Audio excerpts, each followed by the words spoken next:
E&I PDC. Welcome, Martin Nichols, and I can see we've got our cabinet member, Mark Thomas. Welcome, Mark, to the meeting. We'll go straight. Can I ask all members and everyone to mute the... that's it, thank you. Raise your hands if you've got any questions. Also, Sam, can you start the recording, please? Yes, Chair, started recording. Okay. Go on to item 1 then. Apologies for absence. Yes, Chair. Apologies from Councillor Miles Langstone. Yeah, I've also received one this morning from June Burtonshaw. She's got a dental appointment. Okay. Okay, item 2, disclosures of personal and prejudicial interests. Have we got legal here? Have we got someone? I can't see a legal representative, Chair. Right, because in item 4, I am, once I started reading it, I could see I am one of the main instigators of a petition for Mansleton Road. So I'm wondering if I would have a prejudicial interest or...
Two or three things I want to draw attention to. You know, you've already read it anyway, but I said not all the bus stops are in our ownership. That's just a significant point. The bulk are, but some are not, you know, ours. So that has an impact and effect on what we can do. 2, I suppose, as is, it's all in the report. I'm just raising certain points. Is the vast majority of our stops have been in position for many years. In fact, I think in my ward alone, I can't remember a bus stop being installed in, I don't know, 30-40 years or more possibly. You know, so a lot of our existing bus stops are on historic sites and go back generations. Thirdly, I suppose budget. There's not a great budget allocation for bus shelters per se. And that's really only the sort of points I wanted to highlight in the report, really. It's I'm sure you'll have lots of questions and Kath will take you through the report in detail, but I just wanted to raise those couple of points and so on. Thank you, Chair.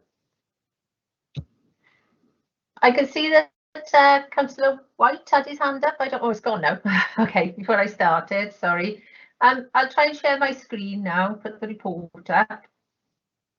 Right, okay. Can you see that? Yes. Right, okay, Yeah. okay. So I think the first thing I wanted to highlight is that bus services, not just in Swansea, but throughout the UK, operate in a deregulated environment, which means that they're in competition with each other. So, and under the current legislation, the bus companies can decide which services they want to operate, when, where, and the fares that they charge. And the council, in Swansea particularly, because 80% of the services are commercially operated, the council has got quite a small network of subsidised services which we provide to fill in those gaps, because we thought that there was a social need for them. So we're quite a relatively small player in the provision of bus services in the area. So, but we do provide the bus stops and the majority of the bus shelters throughout the area, and that's so that, you know, passengers have got a recognisable point where they can wait. So obviously the bus stops are along in the main bus routes. There are a few odds and ends where they're not, because services have changed and things like that, but the stops are still there. And then the stops and the shelters that we provide, we are responsible for maintaining them. But it's up to the bus companies themselves whether or not they use those stops. So I've just highlighted in the report, you can see that I've indicated how many stops we've got, and of those, how many are marked, how many are unmarked. So the unmarked ones tend to be sort of hail and ride stops, which are, there's no flag there, but people sort of, you know, traditionally have stopped there and get on the bus there. And we've got 582 stops where there are bus shelters. We've also got quite a number of stops where we've provided raised curbing, because buses now tend to be low floor, and those raised curbing then allow people with mobility problems to sort of level access onto bus services that stop there. Can I stop you there? Yeah. On 2.4, as you there, bottom paragraph, the agreement regarding cleaning and maintenance. Just to make you aware, Clear Channel installed some new bus shelters on Brunner Bridge Square about 2-3 years ago.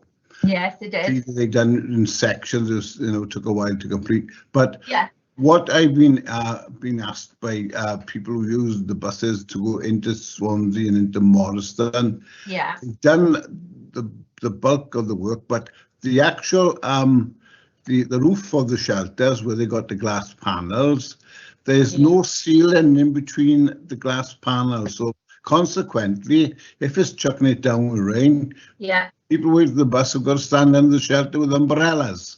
So right, well, that shouldn't be like that, obviously. So that I've made a note of that now. So obviously you can follow that up. Okay. Thanks, Kath. Okay, sorry. Yeah. Can I just stop you there, Kath, for a minute? Mike, anybody, please go through the chair. I know you wanted to make a point, Mike, but that I feel that could have waited until later. Can you leave the officer go through it and then she'll come back? I'm sure she'll let you come in, but come through the chair, please. Okay, thank you, Chair. Okay, So the majority of the shelters are owned by the council, but there are 112 which, as Councillor White has just indicated, are owned by Clear Channel. And we've provided electronic passenger information screens in 23 shelters, and they tend to be at key locations and interchanges if possible. So the Clear Channel shelters have been there since 1994, and they were provided under an agreement with Swansea City Council at the time. And the arrangement there is that Clear Channel provided the shelters. It didn't cost the council anything, but they had exclusive advertising rights at those locations. So most of their shelters are advertising shelters, not all, but most of them. So the agreement was for 20 years. And the agreement then, the Clear Channel shelters are cleaned and maintained really regularly, at least fortnightly. So they're in reasonably good condition. But we re-tendered that contract in 2013 at the end of the 20-year period, but we didn't get any compliant tenders. So we've extended the contract up until fairly recently, and we've just recently completed a tendering exercise, and we've appointed a new provider for these bus shelters. So we are working with them on a programme now, but we think they're going to start installing them probably in the autumn this year.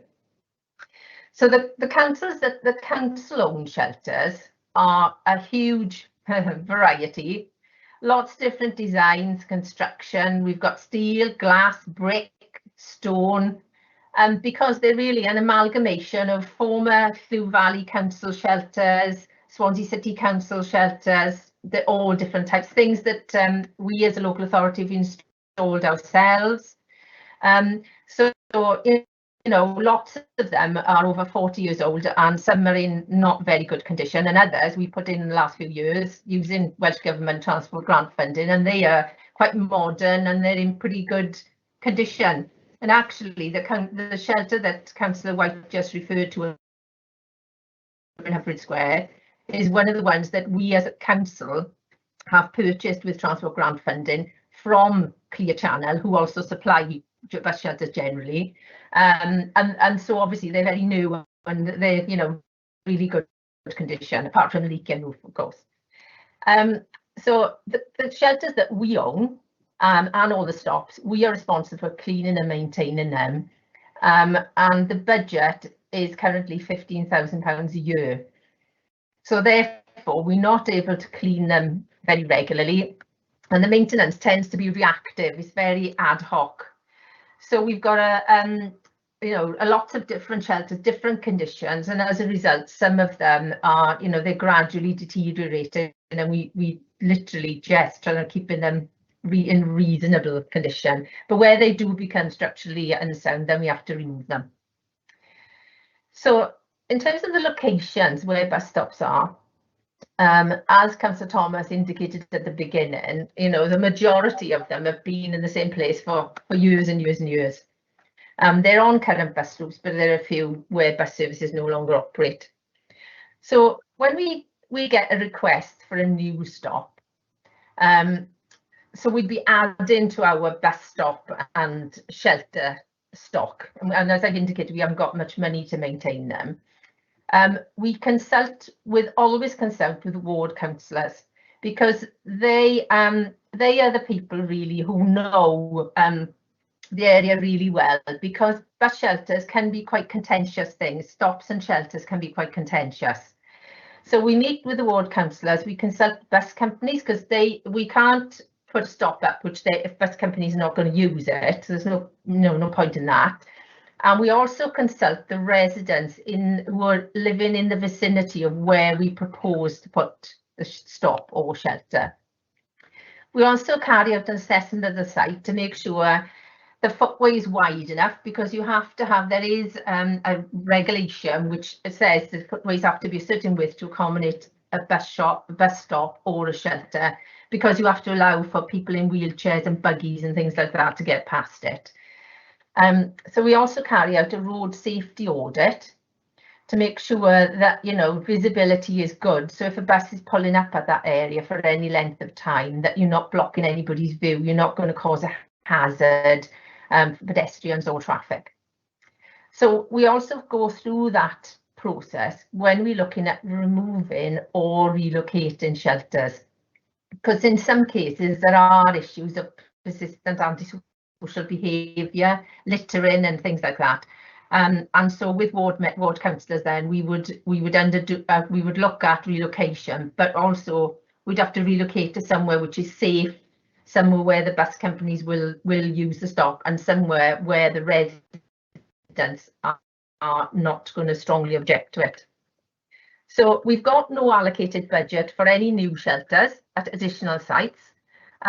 The only shelters we've provided in the past few years have been funded from local government transport funding, or as part of active travel schemes. We've used Welsh Government funding for that. Occasionally we get shelters funding from Section 106 allocations linked to planning applications and housing developments. And some councillors have paid for shelters using their allocated community budgets. And where councillors choose to do that, there's also included an element for ongoing cleaning and maintenance, because we're adding to the numbers of things we look after. I think that is it. So if anybody's got any questions, I'll do my best to answer them.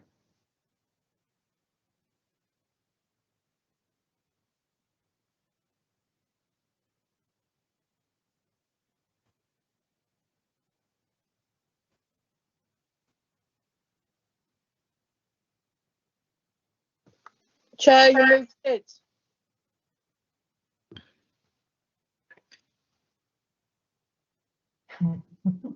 I can see. Sam, you've had your hand up for quite a while. I'm terribly sorry, Chair. It's just been brought to my attention at last council on the 1st of July. Councillor Peter Jones was put onto this committee and Councillor Matthew Jones was taken off and put onto another PDC. So Councillor Peter Jones didn't have the meeting link for this meeting because it was sent prior to the change at council. That's why he was late joining. So I just really wanted to alert you to that and apologise to Councillor Jones. Did you hear that, Matt? Yeah, I shall take my leave. Okay. All right. And sorry about that. That's sorry okay. about that, Matt. No problem. Pick that up as well. Okay. Committee chair. Cheers now. Thanks. And I see June is back in, and welcome Peter back to the PDC. Good. Right, let's see who's first. Wendy, your hand is up. Yeah. Hi, Kath. Hello there. Hi. I just wonder. I know it would go, maybe not. I think it was in there, but the bus. The other signs on the bus stops on lampposts and things. Yeah. A lamppost was replaced in Caergillies Road. Do they not put them back, or should that have gone back? If there was a bus stop flag there before, then if it's the lighting column's been changed, it should have gone back up. If not, it should have gone back, or not on the lighting column. It should have gone back up in the area somewhere near there. It should still be marked. No, it's not. Hasn't been. All right. Could you send me the details of that, and then I can follow it up? That would be great. Yeah. Thank you. Thanks. Thanks, Ren. Penny, your hand is second. Thank you. Kath, I spoke to you yesterday about this. I have declared an interest, but there are certain bus stops throughout the city that are extremely close to each other. Yeah. We're probably talking about 20 houses between them, and I'm not talking big detached houses, I'm talking terrace houses. I'd like somebody to look into that, the nearness of bus stops one to the other, and the nearness that they are to junctions, and the impact it has on places like where they've got the pedestrian refuge in the centre of the road, and the impact that's having where you've got a situation, and I know the chair will back me up on this, where you've got people going around the wrong side of a central of the pedestrian refuge because they won't wait for the bus.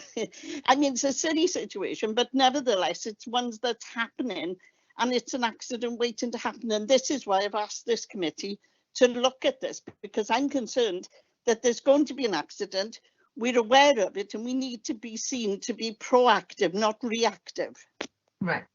I think where there are specific instances like that, then obviously then we will look at it. If the stops are close to each other, then we can look at rationalising stops. But the only thing I would say with that, we'll have to do it in conjunction with local members, because people get very upset about regular users of the stop won't be happy if their stop is moved. In the same way that people who have bus stops, outside the house are not always happy and they want them moved. So sometimes you can't win, but we would have to do that. So if there are specific examples of that, then yes, you know, we're happy to have a look at it. And I know Alan Ferris is here from our road safety team. I mean, if there are issues like that with pedestrian refuges and crossings and things like that, then we can certainly have a look at that too. Yeah, just Kath, just to back up Councillor Matthews, I can give you a for instance one now. Yeah. I know due to it, there was roadworks on Carmarthen Road and you couldn't get into Pendergethin, so everything was being diverted into Approach Road and up Mansfield Road. Yeah. As you come to the top Approach Road, you got a bus stop on the left-hand side. Yeah. There was 6 cars in front of me. Yeah. Bus stopped. There was none because they all went right at that traffic island for children to cross. And what we got to bear in mind, I agree with Penny, is that a child is told to look left, look right, look left again. And if it's clear on the second left, they just walk across. But unbehold, they've looked right, but only, and in that time they've looked left again, the car is hitting them. So on great safety grounds, I would like Alan and yourself to look at that one specifically. Okay. And I also do find the road is a bit narrow for 2 buses as it is now, because if there's one going up, one have got to wait in a gap for the other one to pass. It's because you've got traffic cars parked on both sides. Right. Okay. And the one at Elgin Street. Right. Okay. I'm sure if you look at it as a suggestion, if you take the mat, as I call it, the bus stop on Robert Street end, if you move that up a car's length, you would have, if the bus pulls onto the bus stop then properly, a car could pass him easily. But I'll leave that to the professionals. Okay. Right. Well, we've made a note of that one, so I think we can have a look at that for you. Yeah. We can examine what the issue is. I don't know the specific details of it, but we can have a look at it. I'll gladly meet you on a site visit, Alan. Yeah, that would be fine, Councillor. Brilliant. Phil, sorry for the delay, mate. You're next. Yeah, thank you, Chair. I may start this one exactly where I'm going to start. The next topic is that we are looking at the bus stops, but we are here to decide whether we are going to introduce a policy on either bus stops or bus sightings. Because what I can see from the report from Kath is that the procedure we are carrying out at the present time seems to me to be correct and right and proper, but there is not a policy. And that's what we're here for, is to do a policy on the sighting or bus stops for the whole of the city and county of Swansea, not just individual ones, because individual ones you take up with Alan or someone like that. So I don't know, things we look at on a policy is we've heard some are structurally unsound. The policy will state how often do we check them? Things like new requests, what do we look at when there's new requests come in? Consultation, how do we carry those out? I know we're doing it now, but it's not a policy.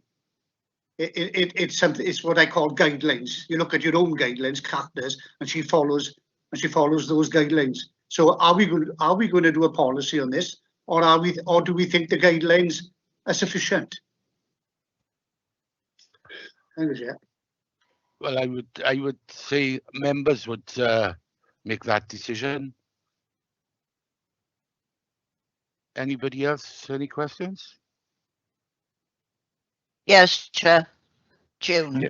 June, sorry. Come here, June. Sorry, Kath, I missed the main thrust of your report. But I have to agree with Phil that a PDC is here to make policies for council, and I think we should go ahead and look at this as a policy and pass it on to the cabinet. Yeah. I agree. I was only just pointing out just those major ones, but I agree with you, June. We should be looking at the policies. Okay. Chair, may I come in, it's Martin? Come here, Matt. Yeah, can I just double check? Interesting. I was going to ask exactly the same question as Councillor Downing. So, Kath, can I just check? Are we just correct in our assumption that there is currently guidance that we follow, but no either established policy or no highway legislation that dictates the process that we have to follow? Just want to make sure that before we embark on a formal policy review, there either isn't one, or, as I said, we don't have a choice in it because legislation dictates the way we have to do it. No, there's nothing in legislation that says this, and and it's the guidance, and it's our own procedure that we've developed actually, because when, as I say, it's quite contentious. Bus stops and shelters can be contentious. So if we do get any requests in, we sort of address them in that way. So we do them all like that, because we can take everybody's views into consideration then. But it's something we've developed over the years. Nothing to say we have to do it that way. No. Thank you. Sorry, can I ask one further question, Chair? So yeah. It would seem that based on, I know there's been some individual examples which inevitably will drive the discussion, but yeah, it seems to be that the process around citing new bus stops, as in the consultation that goes on, hopefully members are happy with that, and we can look to reflect that in a formal policy. And in terms of the request where there may be problems, because a bus stop may be there, as some have said, for tens of years, and obviously traffic flows and situations and developments change, which may require a consideration of reciting. So it seems to me that most of what we are doing currently in the guidance would fit naturally with a new policy. Clearly, if members have anything over and above that, I think you mentioned Councillor Downing, structural condition, etc. Obviously, if there's anything that is suggested to be introduced in that policy that places a greater responsibility, for example, on maintenance and upkeep, then that obviously would need to be referred to Cabinet for Cabinet to make the decision about funding in due course. But the starting point would be to turn what's guidance into a draft policy document. Suggest, Chair, it would come back here when we've done that, and then members can have a further discussion to make sure they're happy with the policy, and then that could go on to Cabinet in due course. Okay. Councillor White. Yes, thank you, Chair. Kath, so there's no really terms of reference, as we say. So in that case, we try to draw policy together. Is there any way we can do sort of any scoping if other authorities have got a policy in regards to the provision of providing bus shelters, so that we got something that we could perhaps look into, or perhaps see if there's any good practice there we could perhaps put into policy? Yeah, we can certainly do some sort of research and see what other authorities do. I certainly, with regards to new stops and moving stops and things like that, we can do that. And I think, because we've inherited the locations of a lot of our stops, to do an audit of all the stops and their locations and possibly removing them and moving them and things like that is a huge exercise to do. But I'll certainly follow up and investigate what other authorities do and see what policies they've got. Maybe useful to advise ours. Thanks, Kath. That's very Okay. helpful. Yeah. Thank you. Yeah. Thanks, Kath. Okay. Any further questions? Well, I think we'll do what Councillor White have just said. If Kath can just, look at other best practices throughout other areas, and then report back at a later date. Okay. Yeah. Okay. Yeah. Okay. That was just for information. Item 4. So we go on to our next agenda item, which is agenda item 5, traffic calming and overview. And Alan, I take it you're fetching this through? It would appear that way, Councillor. If I can just share my screen, I've got the report there.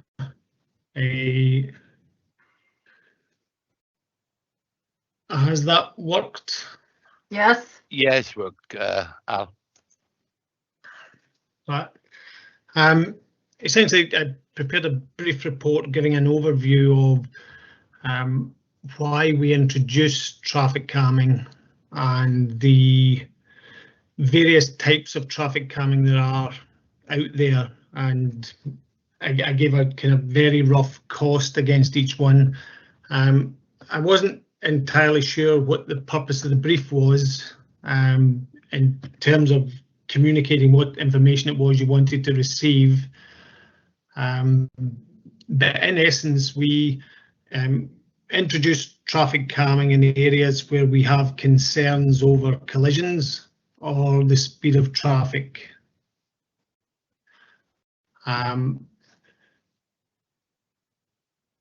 Where the speed of traffic, as you'll appreciate, it's the police that are responsible for enforcing speeds, but they have limited resources, we're often stretched. Therefore, if we want to achieve lower speeds on a constant basis, then we have to consider perhaps physical means to do so. There are a number of traffic calming solutions out there which can be considered to achieve this.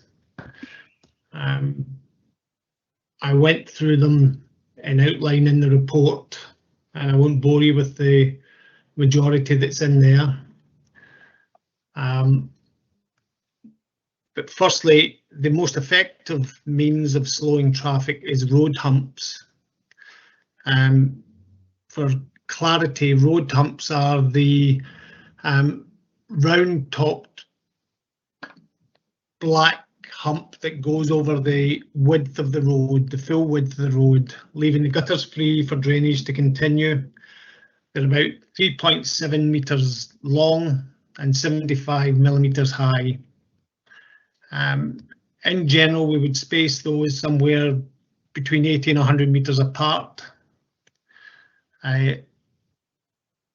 Whilst they're the most effective form of traffic calming, they are not generally suited for bus routes, and the emergency services don't particularly like them. So we don't tend to use them on more major routes. They're more suited for residential developments. We put them at a slightly further distance apart. Other traffic calming features we maybe look at putting in about 50 metres apart, 60 metres apart. But the effectiveness of road humps being greater means that we slow traffic more effectively. In general terms, the cost of each hump, and just for the construction of the hump alone, is £2,000 to £3,000, depending on what the width of the road is. However, in recent years, what we've had to consider is the condition of the carriageway on the approach to these traffic calming features. Our maintenance teams have reported that there is the additional stresses and strains on the carriageway with the braking and acceleration is causing deterioration of the highway in those locations.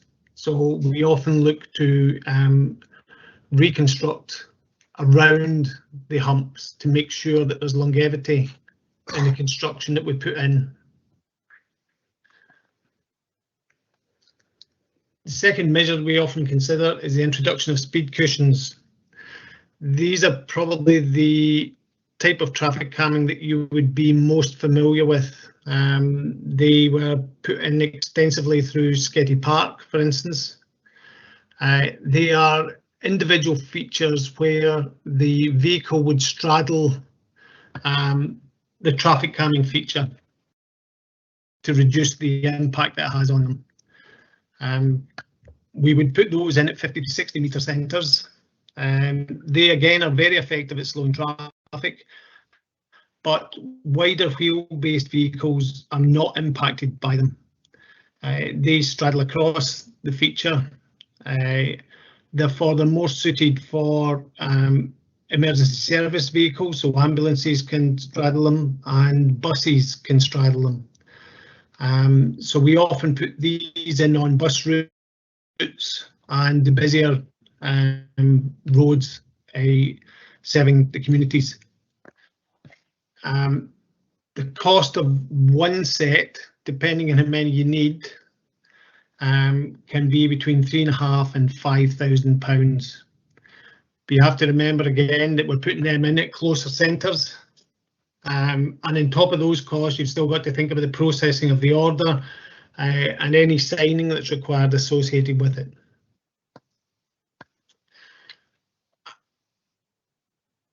The next section that I covered was the introduction of speed plateaus.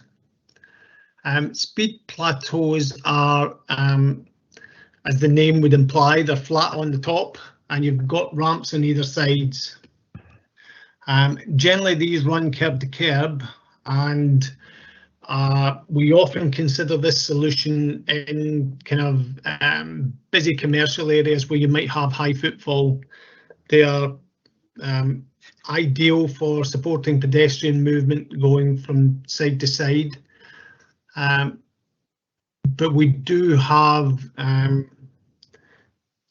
significant concerns in these, in that they have to be designed with drainage in mind, because they go from gutter to gutter. We have to try and design them round the existing gully system, or we have to do extensive drainage works to introduce them. This means that this is often quite an expensive form of traffic calming, and one which, although suited for commercial areas, is significantly disruptive during the construction process. Again, they are suited for bus routes, and they are suited to routes where you may be giving a higher incidence of emergency vehicles. The cost of a plateau, I'd have it around £12,000 to £15,000 per plateau. But again, that's highly dependent on the drainage that's going in. Going away from vertical deflection, those three first options that I described were vertical deflections. If we look at horizontal deflections, that would be chicanes and narrowings. These can be effective. However, when you're designing narrowings and chicanes, you have to design for the biggest vehicles that are using the road. Therefore, the actual physical measure itself is unlikely to significantly slow traffic on quiet roads. Where you have busy roads and you've got opposing flows of traffic, where you've got a chicane or a narrowing, you'll have a degree of uncertainty for vehicles in both directions, and they'll often slow their speeds to accommodate themselves as they negotiate the feature on the road. However, if you have quiet flows of traffic, they're much less effective in doing so. It's difficult to put a cost on how much it is, because to narrowings and chicanes, there's a whole degree in complexity in what you can do there. But I gave a rough figure of £1,500 to £10,000 per feature that we could do there. Driver feedback signing, I think most of you will be familiar with, is the signs at the side of the road where drivers pass them. It will flash up the speed that you're doing. If you're going less than the speed limit, we will surround that in green lights. If you're going over the speed limit, it will flash up red. This can be an effective tool in slowing traffic, but the reductions that we would expect to see would be more modest than you would see by physical calming measures.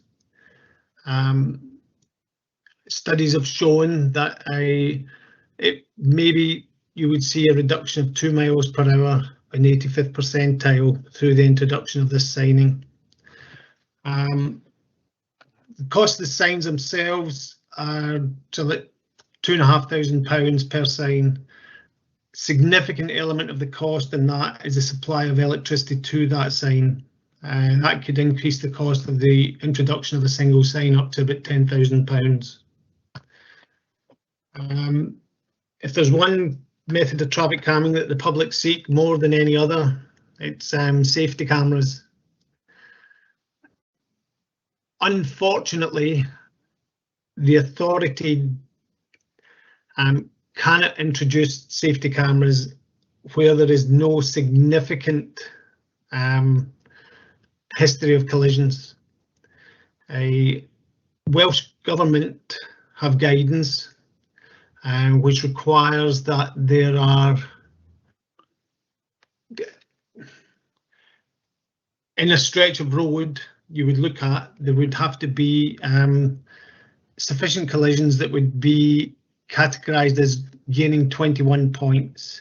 Now 1 point is for a collision which results in a slight injury.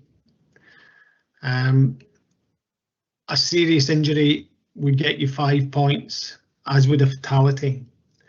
There are not many sites in Swansea just now, in fact I can't think of any, where speed cameras would be considered by Welsh Government.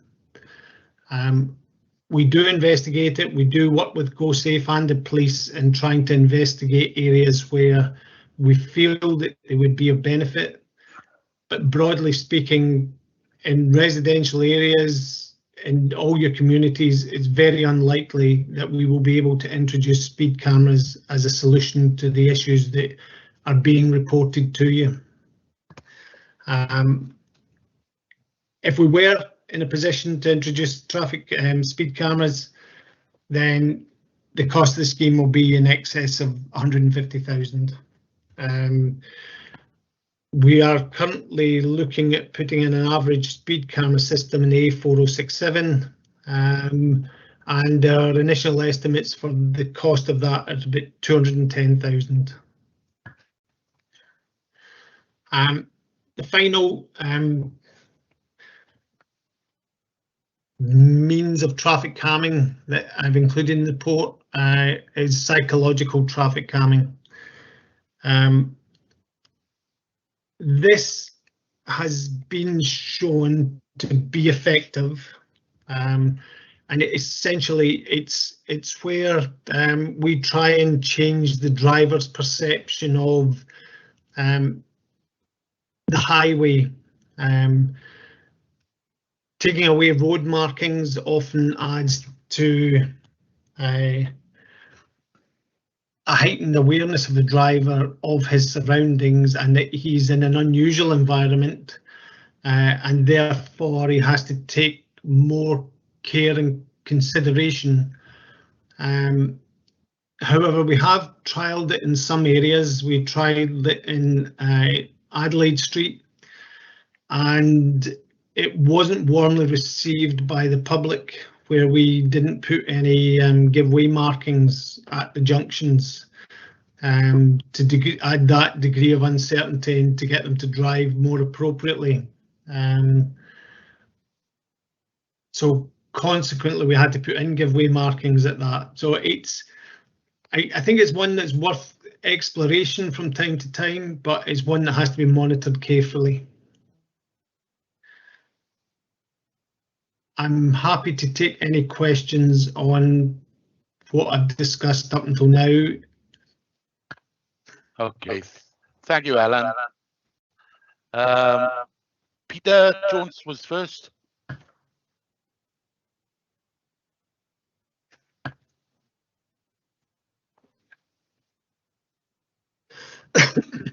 Alan, can you take the presentation down, please? Sorry. Apologies. I think that Phil is first, then me. Is it? Okay. Phil? Peter, you're a gentleman. I know. That's the first time he's heard that. Can I thank Alan? A very good report, Alan. Yeah. One thing it does point out is that we need a policy. And I think within the policy would be, you know, what is traffic calming used for? I don't know if we've got a traffic calming design guide, but you know, I'd expect something like that in a policy. Then we'd have the objectives, the benefits. The report did point out other considerations like ambulance services, fire and rescue services, buses. All these have got to be taken into account. And then look at what various traffic calming measures are used for. Different uses for accident reduction. There will be different measures for the environment and different types of traffic calming for different situations as well. And then, you know, the policy would also explain what consultation would go on and how we would look at that. And how then we would tackle any objections that came up in that consultation.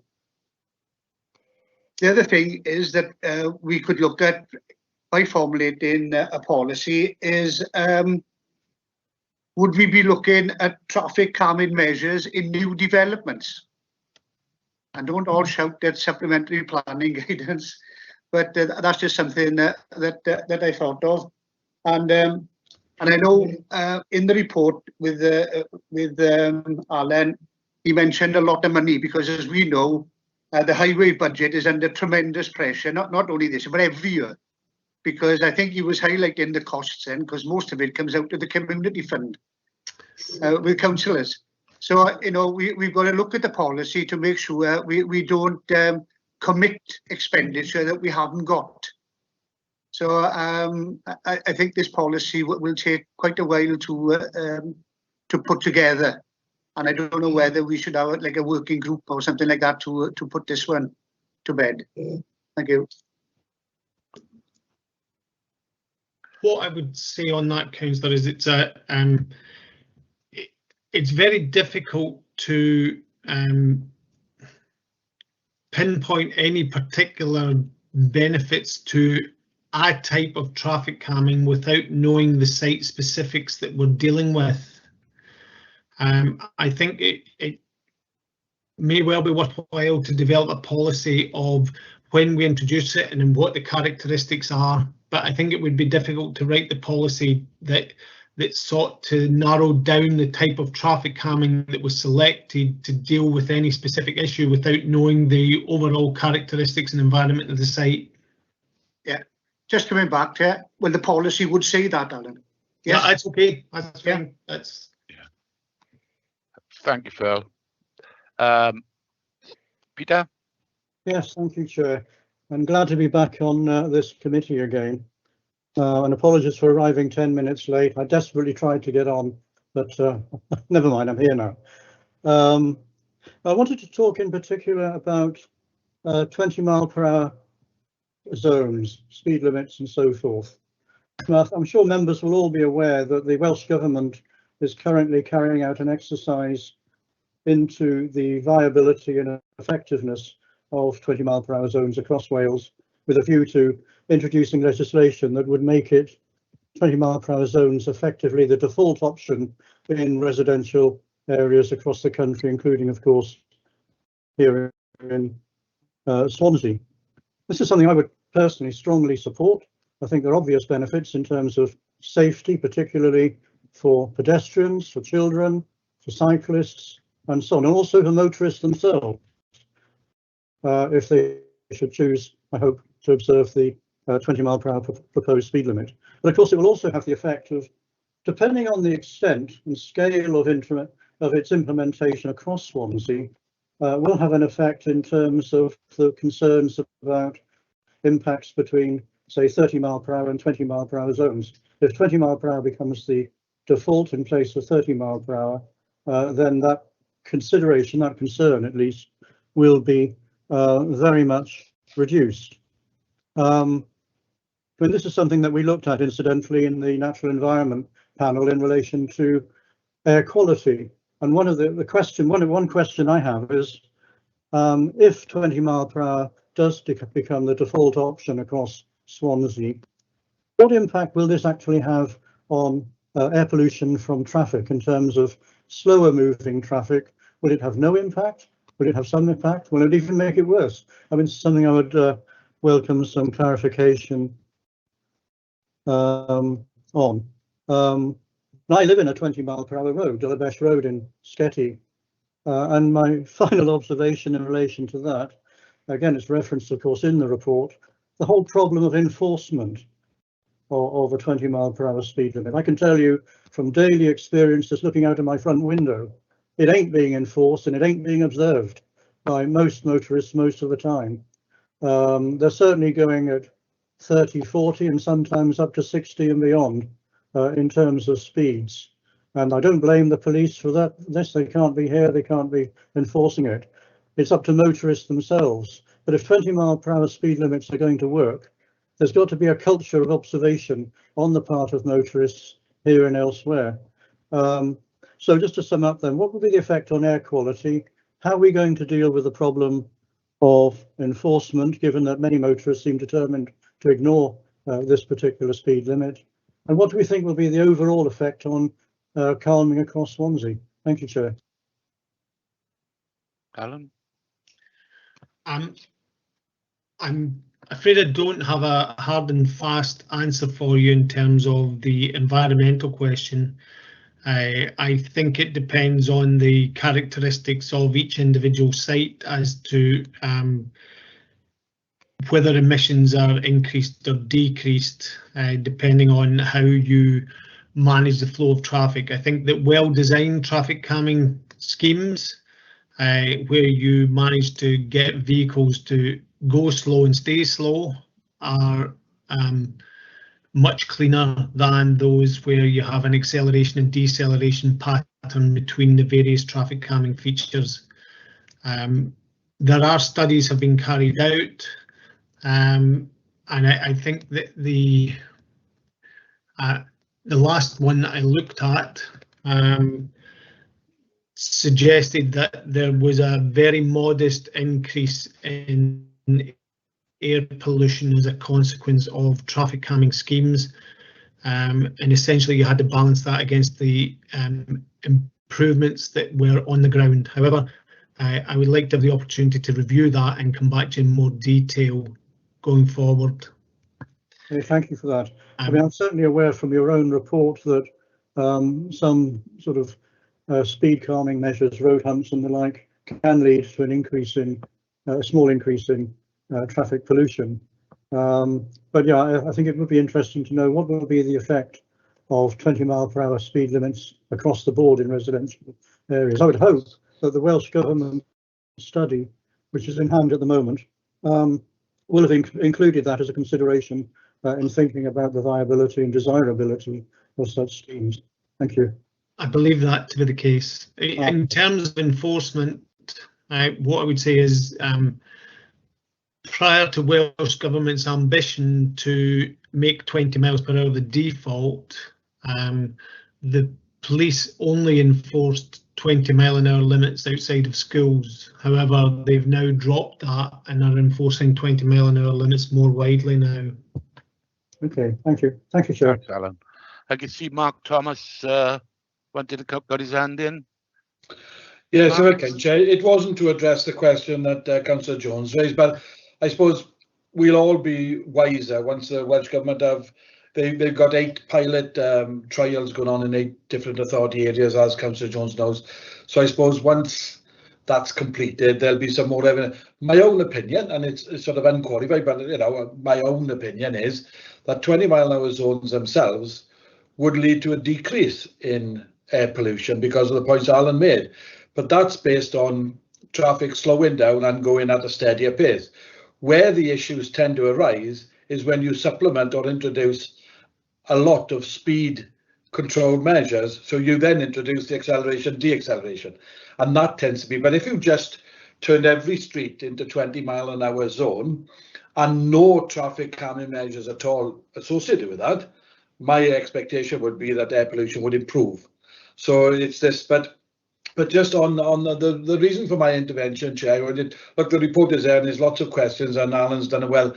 But I suppose there's 2 areas that I've sort of if you're going to look at this, whether it's a policy, I mean, I'm not going to steer you or guide you, but yeah, if you look at the report, there's one key area, that Alan has highlighted verbally as well in his report is, look, there is increasing pressure all around through the authority, through the Highways Department, and through all of us as individual ward councillors for an increase in the requests of traffic calming.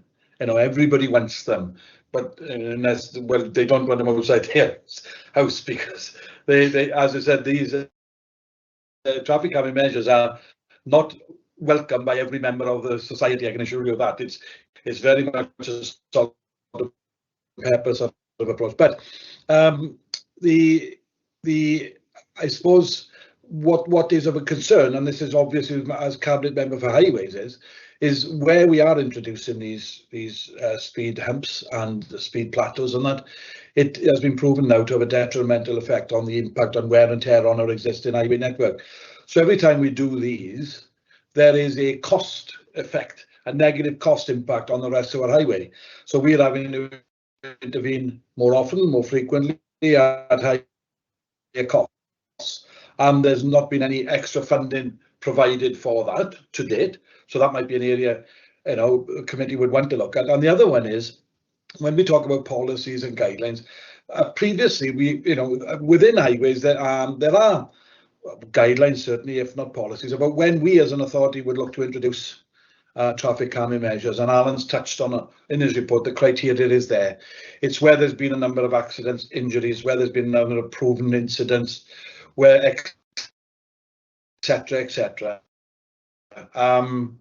That's what we've worked to generally over the years. Now, my understanding is, and I think I'm right in saying, now through your community budgets, if a councillor wants to introduce a set of traffic calming and they are paying for it out of their community budget, they're free to do so. And therefore, not necessarily following the traditional routes of the speed monitoring tests and based on injury statistics, etc. So there's almost like a dual.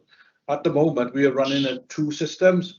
One whereby, as I said, if we apply for Welsh Government grant funding, or if we wanted to introduce as a highway authority traffic calming, we follow a set of rules and guidelines. But my understanding through the community budget is that if a ward councillor wants to introduce speed humps and they've got the money, then they can have them.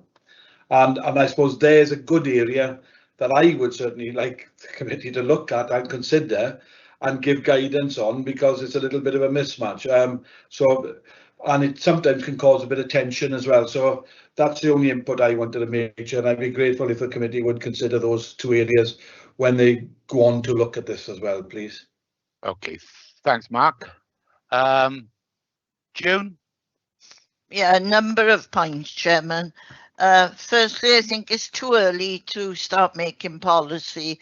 There are a lot of things we have to discuss before we come to a decision. But I'm interested, when driving, I've noticed drivers do slow down when they see a flashing light indicating speed. Is it possible that these could be placed near road safety cameras? When a driver's gone through a road safety camera, they become blasé and they speed up. And perhaps if one was placed after, it would keep them at a lower speed. I agree with Peter on the 20 mile an hour. It needs to be monitored and enforced. There's no good putting it in if it's just going to be a sign and nothing happens. Can I ask if the emergency services, they say they don't like this or that, have they any preference in what they would like seen, or have they got any ideas they can give to us?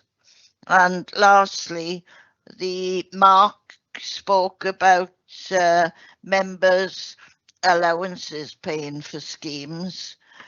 Would it be possible, Mark, that you could consider at budget time looking at increasing the funding for road safety in the budget? Thank you. I'll leave Alan come back on the first question. a first and second, and possibly Mark come back on the third question about the funding. So I'm not quite sure what you mean by flashing light after the speed camera. Do you mean the signs that come up and show you what your speed limit is? Yes, because once car drivers go through a speed camera, they slow down before they come to it. They go through it, then they speed up, and this would help them to keep to the same speed all along. It's certainly something we could look at. It's not a technique that I'm familiar with, so I'm not quite sure of whether there have been any benefits associated with that approach, but it's something we can look at, Councillor. Okay. Mark?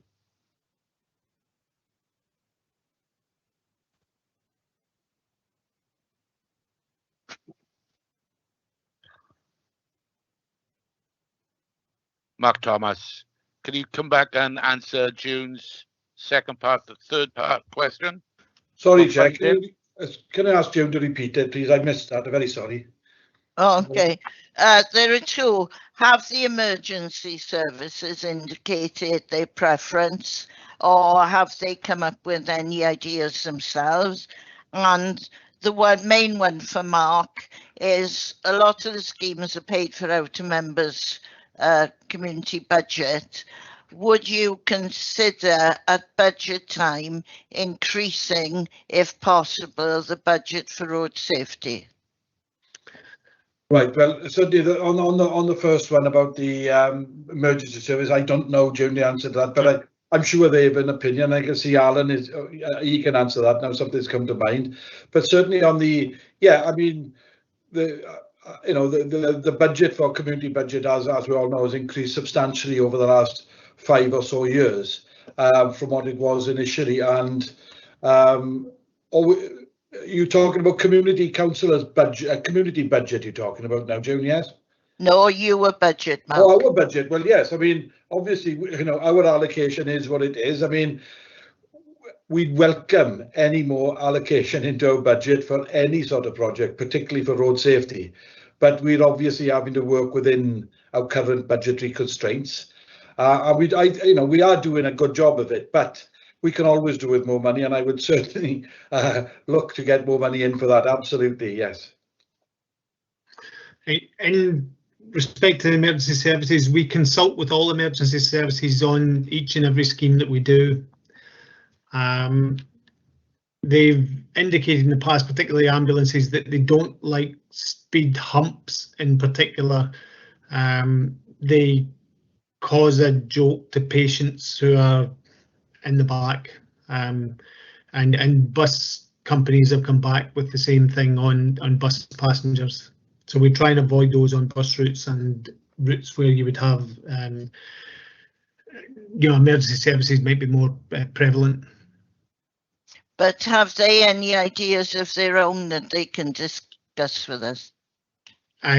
There are a set suite, and they've not given us any.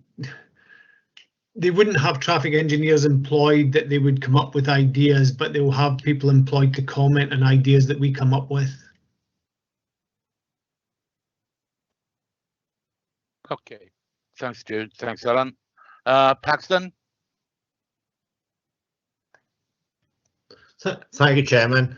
I'm sure some members will be well aware, and if Mark is gone, he certainly would have been, that we've done a fair amount of work in respect of traffic calming across my ward, particularly in Three Crosses. If it's of any use, some of our experiences on that are basically, first of all, before we went down that route, we actually carried out a number of public meetings to determine whether people wanted us to proceed or not, as the case may be. And certainly Alan or one of his colleagues would have attended one of those meetings at that time, just to explain exactly to members of the public exactly what was going on. And he would know full well at both the meetings that we held, where we were having upward of over 100 people out of a population of about 1,500, I guess, attending, there was overwhelming support for it. And that was the reason why at the end of the day we decided to go down that route. I think it's very important, as has already been said, to determine what your residents want to see first of all before you go ahead, and that certainly proved to be the case with us. And we once we had the sort of basic decision that said yes, we would like to have traffic calming.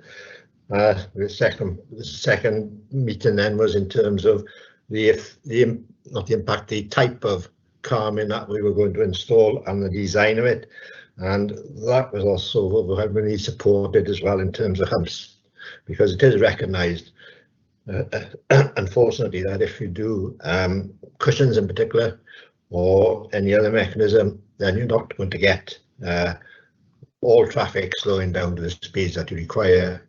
Now, as well as particular road through 3 crosses, which is used a lot for people to get from the west of Swansea up to junction 47 and traffic along there, because it's quite open.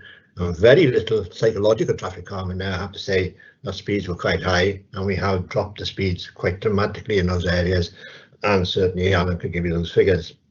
I'm also very concerned when I hear people say that you need to have the necessary accident statistics to justify the expenditure. That does worry me, because I think it's much better, if you can, to close a stable door before the horse is bolted, to use that phrase. If you can do it before the accidents occur, then that's fine.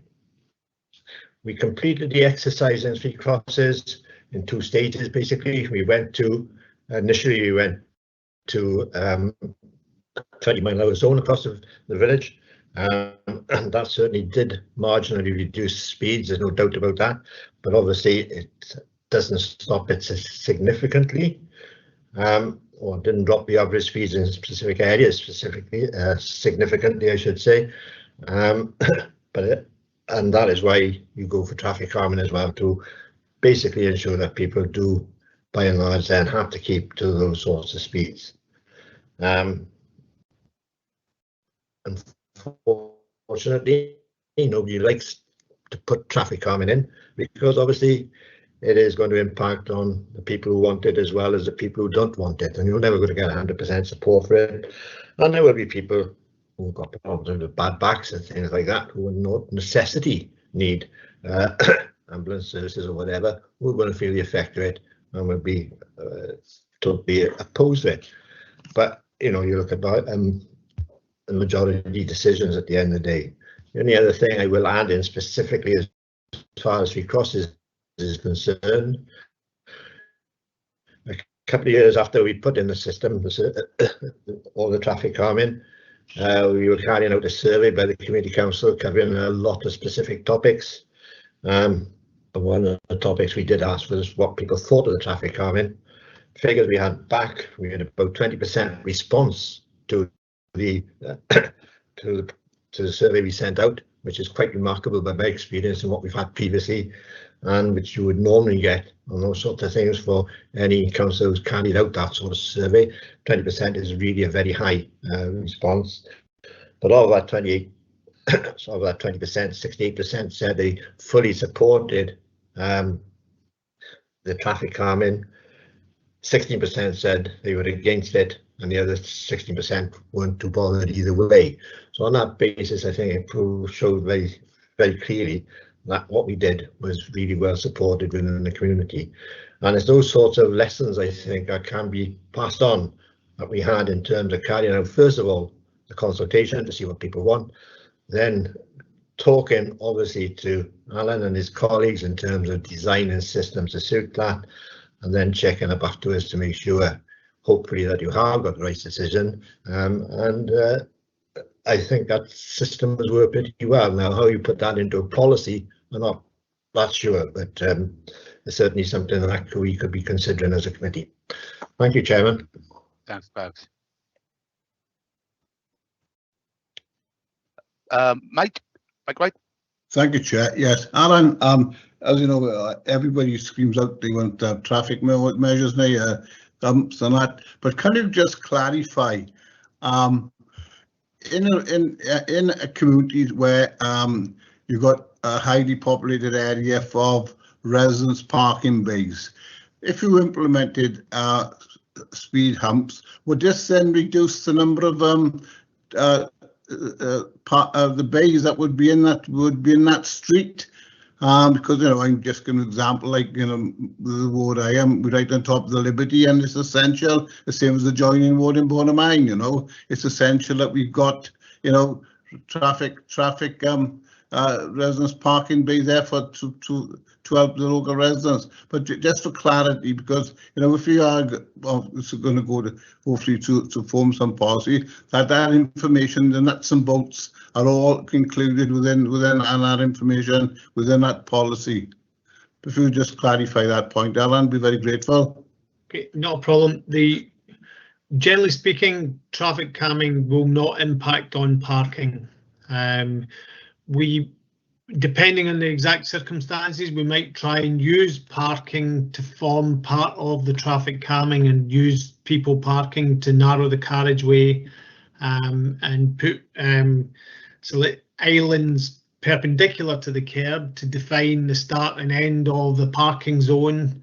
But we would endeavour wherever possible to have zero impact on the parking on the road.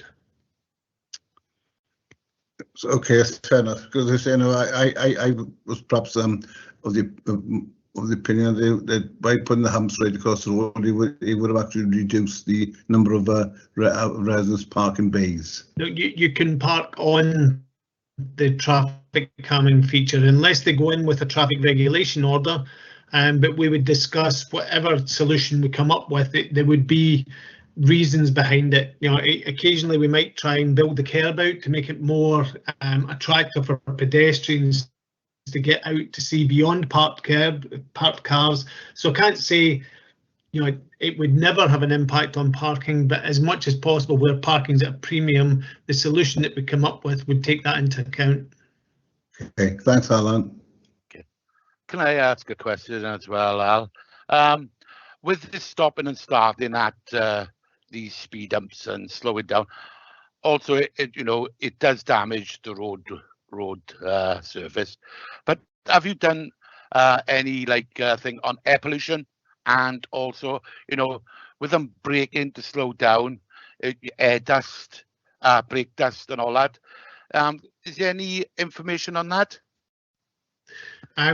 There are studies on that, and I would like to look into them in more detail. I think there's a request in for the next report to look at pollution effects of it, and I'll look into it in more detail for that report. Studies have shown if it's well designed, I think that the impact is relatively modest. But I'd like to come back to you on that if that's okay. Yeah, no problem. Okay, any further questions? This agenda item is for the information, but then any suggestions from the floor? A way forward? I would look at, especially what the cabinet member said about looking into certain parts of the policy, the agenda. Yeah, Chairman, I think Phil raised it. If we could have a working group to look at all this and then report back to us rather than take up time on the PDC. Right, Joe. Yeah, everybody's agreed on that. Thanks, Joan. Okay, Sam, next agenda item. Yes, Chair, thank you. I noticed that Martin Nichols has had to leave early. Yes. So I'll go through this if that's okay with members. Sorry, Chairman, has Mark Thomas got his hand back up again? No, oh, he's back. Mark Thomas have come back in. Sorry. Oh, it's not Councillor Mark Thomas. This is Mark Thomas, Head of Highways, I think. All right. Welcome, Mark. I didn't see you in there. I'm sorry. Sorry, Councillor. Sorry, Chair. I snuck in. But just one comment. I've got no problem with what members have suggested. Just one thing to manage expectation, if I may. The traffic management team under Alan at the moment is under-resourced. We are trying to our best to attract additional staff in, and officers are more than happy to help in any sort of working group. But we must be. I wanted to make members aware that to manage the expectations that we are under-resourced at the moment. So any additional pressures on the team would have to be managed quite carefully. So just wanted to make you aware of that, Chair. Yeah. Mark, I don't think we will be wanting this report straight away. You know, if it takes a bit of time, so be it. Thank you, Chair. Okay. Thanks, Mark. Sam? Okay, thank you, Chair. Sam, can I release Alan and Kath Swain? Yeah, no problem. Yeah. Alan, Kath, thanks for coming this afternoon.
We'll be looking at the whole issue of weed and verge management, space management, green space, wildflower planting, and so on at a later date. It's in the work plan for the panel.